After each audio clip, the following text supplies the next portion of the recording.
प्यारे मित्रों, एक बार फिर से मैं आप सभी का स्वागत करता हूं आज की इस क्लास में। तो आज हम लोग एक बार फिर से क्लास 12th का हिंदी के क्या करने वाले कुछ मोस्ट इम्पोर्टेंट एमसीक्यू के बारे में चर्चा करने वाले हैं। तो चलिए बिना टाइम वेस्ट के स्टार्ट करते हैं। तो सबसे पहला प्रश्न क्या है? शिक्षा का उद्देश्य निबंध के लेखक हैं। क्या है? शिक्षा शिक्षा शिक्षा मतलब एजुकेशन। एजुकेशन का उद्देश्य निबंध के लेखक कौन है? तो गाइस, इसके लेखक कौन है? भारतेंदु हरिश्चंद्र, संपूर्ण संपूर्णानंद, महात्मा गांधी, रामकृष्ण दास। तो गाइस, मैं आपको एकदम टोटली बता दूं तो क्या शिक्षा का उद्देश्य किसने लिखा था? तो शिक्षा का उद्देश्य एक निबंध है, और ये लिखा किसने इस निबंध को?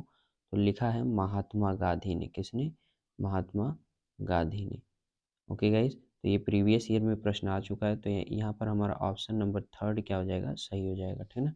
तो किसने लिखा है? शिक्षा का उद्देश्य किसने लिखा है? महात्मा गांधी ने।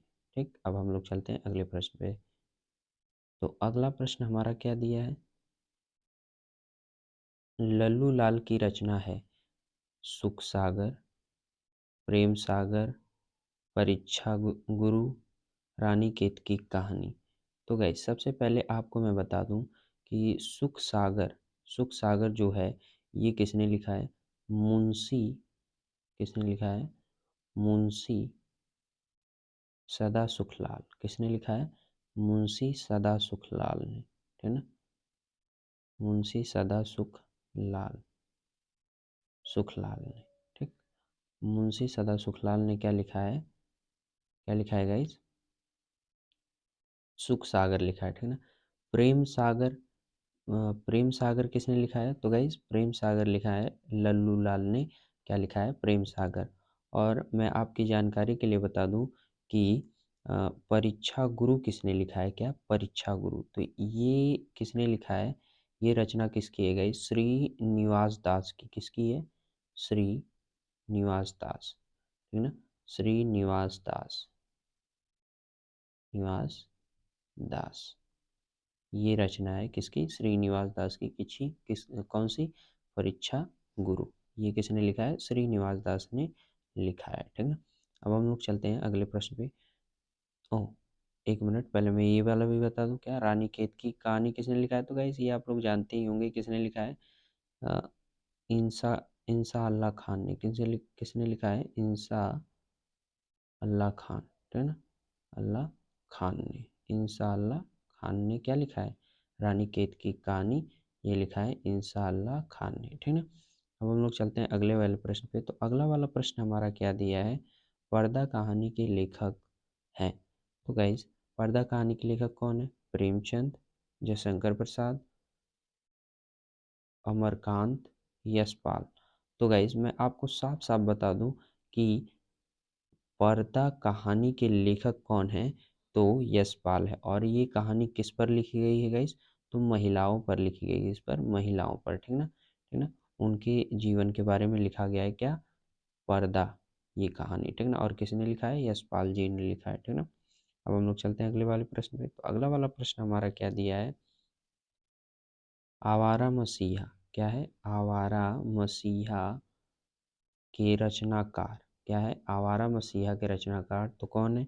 विष्णु प्रभाकर, रामवृक्ष बेनपुरी, राहुल संकृत्यानंद, रांगे राघव। तो मैं आपको इसमें बता दूं कि आवारा मसीहा के रचनाकार कौन है? विष्णु प्रभाकर जी। ये कौन है? विष्णु प्रभाकर जी, ठीक। और ये इन्होंने आवारा मसीहा कब लिखा था? तो कब लिखा था? 1974 में। कब लिखा था? 1974 में आवारा मसीहा इन्होंने क्या किया था? प्रकाशित किया था, ठीक ना, लिख करके। अब हम लोग चलते हैं अगले वाले प्रश्न पे। तो अगला वाला प्रश्न क्या है गाइस? वाणभट्ट की आत्मकथा। वाणभट्ट की आत्मकथा के लेखक कौन? वाणभट्ट वाणभट्ट की आत्मकथा के लेखक कौन है गाइस? तो कौन है? महावीर प्रसाद द्विवेदी, सरदार पूर्ण सिंह, वासुदेव शरण अग्रवाल, हजारी प्रसाद द्विवेदी। मैं इनमें से बता दूं कि क्या वाणभट्ट की आत्मकथा के लेखक कौन है? तो हजारी प्रसाद द्विवेदी जी है। कौन है? हजारी प्रसाद द्विवेदी। और ये इन्होंने कब लिखा था? तो ये कब लिखा था? तो 1946 में इन्होंने क्या लिखा था? वाणभट्ट की आत्मकथा लिखित किसने? हजारी प्रसाद द्विवेदी जी ने। ठीक, तो अब हम लोग चलते हैं अगले वाले प्रश्न पे। तो अगला वाला प्रश्न हमारा क्या है? कामायनी किस युग की रचना है?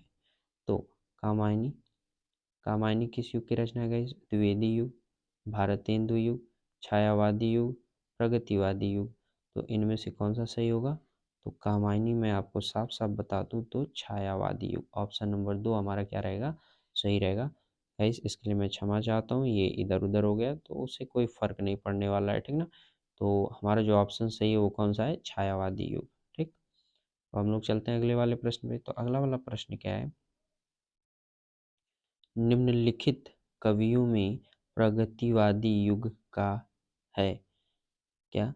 प्रगतिवादी युग का है, मतलब इन कवियों में कौन प्रगतिवादी युग के कवि हैं?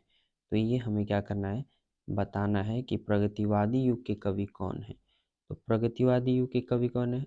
अग्रदास, तुलसीदास, नंददास, रामधारी सिंह दिनकर। तो गाइज यहाँ पर प्रगतिवादी क्या, आप ध्यान से देखिए यहाँ पर क्या लिखा है? प्रगतिवादी। और प्रगतिवादी युग के लेखक कौन है?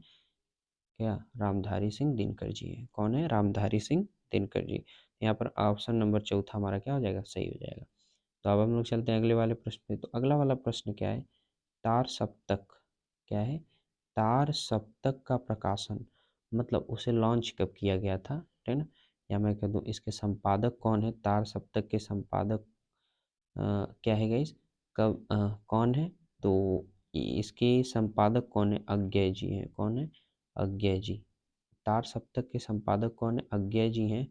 और इसका क्या है, प्रकाशन कब हुआ था? तो कब हुआ था गाइस? 1943 में। कब हुआ था? 1943 में। और किसने किया था? अज्ञय जी ने किया था। तो आप गाइस इसको याद रखिए, मोस्ट इंपॉर्टेंट प्रश्न है ना। अब हम लोग चलते हैं अगले वाले प्रश्न पे। तो अगला वाला प्रश्न क्या हमारा दिया है? द्विवेदी युग की रचना नहीं है। गाइस यहाँ पर विशेष ध्यान दीजिएगा, नहीं है। क्या पूछा है? नहीं है। तो इसमें ऑप्शन हमारे क्या दिए हैं? प्री प्रवास, भारत भारतीय, साकेत, कामायनी। तो हमें नहीं पूछा है, तो इसमें का कौन सा सही है गाइस? प्री प्रवास। प्री प्रवास क्या है? द्विवेदी युग की रचना नहीं है, ठीक ना। तो हमारा ऑप्शन नंबर ए क्या हो जाएगा? सही हो जाएगा। उसके बाद हमारा लास्ट और अगला प्रश्न क्या है? अष्टछाप कवियों का संबंध भक्ति काल की किससे है? मतलब अष्टछाप के जो कवि हैं उनकी क्या भक्ति काल की राम शक्ति शाखा से है? मतलब किस शाखा से उनकी पहचान है, ठीक है।